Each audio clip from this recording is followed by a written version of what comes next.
All right, Lang friends, it is time for our next chapter of Polar Bears Past Bedtime. We are on chapter 5, You're It. The dogs were barking wildly at two small creatures playing in the moonlight. Polar bear babies, cried Annie. One roly-poly cub leapt onto the other, then they both rolled through the snow. Hi, little bears, Annie called. The cubs jumped up and shook themselves like wet puppies. Then they scampered toward Annie, who rushed to greet them. Hi, hi, hi, she called. Wait, shouted Jack. Where's their mother? He looked around for the mother bear, but she was nowhere in sight. Maybe they're orphans, he thought. Jack looked back at Annie. She was wrestling with the little bears in the snow. She was laughing so hard that she couldn't even stand. Jack started laughing too. He carefully put the bear mask into his pack. Then he ran to join Annie. She was running with the cubs across the snowy tundra. One of them raced to her, tagged her, then raced away. Annie ran after the bear and tagged him back. You're it, she said. Jack and the other cub joined in. Soon Jack and Annie and the two cubs were all chasing each other over the moonlit snow. They ran until the two cubs fell down ahead of them. The cubs lay perfectly still. Panting, Jack and Annie stared at them. Are they hurt? Annie wondered. Jack and Annie ran to the cubs. Then, just as they had leaned down to see if they were all right, the cubs jumped back up. They pushed Jack and Annie over and scampered away. They were pretending, said Jack. He laughed. Jack and Annie charged after the cubs. They ran over the white tundra until they came to the frozen sea. Jack looked around. We're pretty far from the igloo.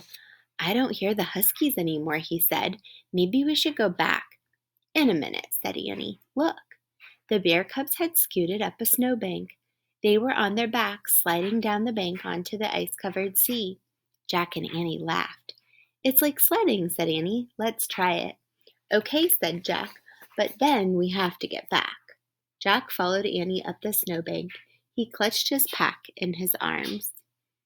Annie lay on her back. She whooped as she slid down the ice. Jack followed her. Watch out below, he shouted. The little bears were sitting at the bottom. Pretty cute. They're having fun. One gently whacked Jack in the face with her furry paw. Then she laid down. I'm tired too, said Annie. Yeah, said Jack. Let's rest for just a minute. Jack and Annie looked up at the orange moon as they lay beside the cubs. All they could hear was the wind and the soft breathing of the cubs. Ah, that was fun, said Annie. It was, said Jack, but we'd better head back to the igloo. The seal hunter is probably looking for us. Plus, we have to solve the riddle. Jack rolled onto his side and tried to stand. Crack! Uh-oh, he said. He went back down onto his knees. I think we're on thin ice. What do you mean? Said Annie. She started to stand. Another crack rang out. Uh-oh, she said. She carefully lay back down. The polar bear cubs moved closer to Jack and Annie. They made little crying sounds. Jack wanted to cry too, but he took a deep breath. Let's see what our book says, he said. He reached on into his pack for the Arctic book. He took the masks out first and handed them to Annie. I took these from the igloo by mistake, he said. As he started to reach for his Arctic book, he heard the loudest crack of all. Crack! We're not even moving and the ice is cracking, said Annie. Just then there was a new sound, a low, snorting sound. It came from the top of the snowbank about 50 feet away. Jack looked up. Staring down at them was a giant polar bear. The polar bear mother, whispered Annie. My, that is probably not good because polar bear mothers are pretty protective of their babies. So she might not be too happy about two humans around her babies. Chapter 6 is called Flying Bears, and since I missed yesterday, I'm going to be reading you this chapter as well. You can pause it and take a break, Or you can listen to the next chapter if you're excited to hear what happens next. The cubs whimpered louder. They want to go to her, but they're afraid of the ice, whispered Jack. Annie petted the cubs. Don't be afraid, she told them. You'll get back to your mother. The big polar bear growled.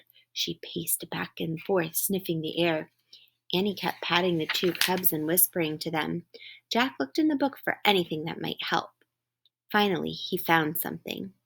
Even though a female polar bear can weigh as much as 750 pounds, she can walk on ice too thin to hold a person by balancing her weight and sliding her paws over the ice. Wow, that's incredible, whispered Jack. He watched the mother polar bear walk down the snowbank. On large, silent feet, she crept across the frozen sea.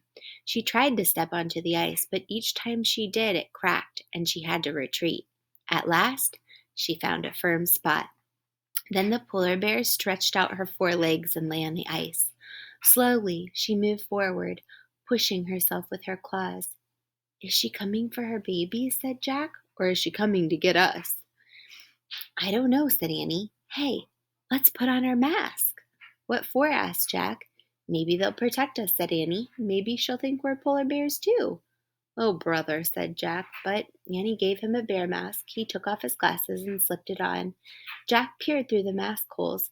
It was hard to see the huge white bear sliding over the frozen sea. He squinted. That helped. The polar bear looked at her cubs and let out a deep moan. The two little bears carefully went to their mother. She licked the cubs and touched her nose against each of theirs. Then they crawled onto her back. They're safe now, said Jack. Even if the mother breaks through the ice, she can swim with them to shore.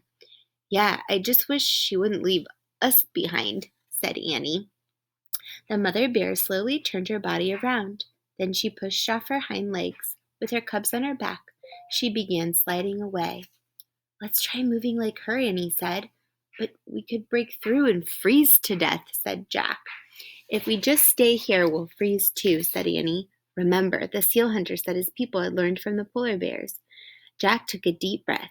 Okay, he said. Let's try it. He lay on his stomach, spread out his arms and legs. Then he copied the bear. See if it works. He pressed his mittens against the ice and pushed off, sliding his feet. Amazingly, there was no crackling sound.